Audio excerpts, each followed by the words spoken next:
Hello বন্ধুরা, কালকে রাত থেকে ভারী বৃষ্টি হওয়ার কারণে আমাদের এলাকায় বন্যা হয়েছে।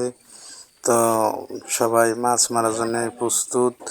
দেখেন আমাদের বড় ভাই জাল হ্যাঁ, নিয়ে মাপ দিয়ে বসাবে সবগুলো সমান করে নাও। বন্যার পানিতে। তো আরে মেলা মাছ আছে। জালটা করতেছে, এক জায়গায় বসা ছিল, আবার আর এক জায়গায় বসাবে।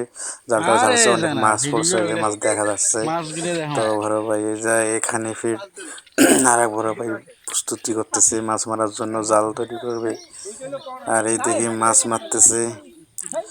আহ, এই দেখেন বন্যায় রাস্তার উপর দিয়ে জল কিভাবে যাইতেছে, স্রোত দেখতে পাচ্তেছেন।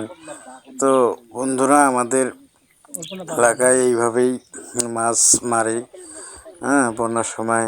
আর দেখেন আকাশটা কেমন জানি একবারে কালো মেঘ ঢাকা, একদম মনে হয় যে আবার বৃষ্টি আসবে। তো একটু একটু বৃষ্টি পড়তেছে। তো আমাদের এদিকে এরকম করে মাছ মারে। তো আপনাদের এলাকায় কিভাবে মাছ মারে বর্ষাকালে, তো অবশ্যই কমেন্টে জানাবেন। তো এই দেখেন বন্ধুরা, মাছ উঠছে জালে, ছোটো ছোটো মাছ আর কি। তো এই যে এখানেই মাছ পরিষ্কার করতেছে, করতেছে। তো এইরকম, এই দেখেন চারিদিকে একে থই থই জল।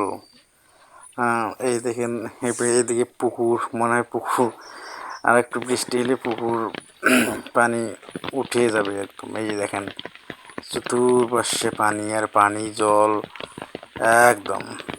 দেখেন বন্ধুরা, মনে হয় আজকের রাতে যদি আবার ভারী বৃষ্টি হয়, তাহলে মনে করেন যে পানি একদম রাস্তা তলাই যাবে।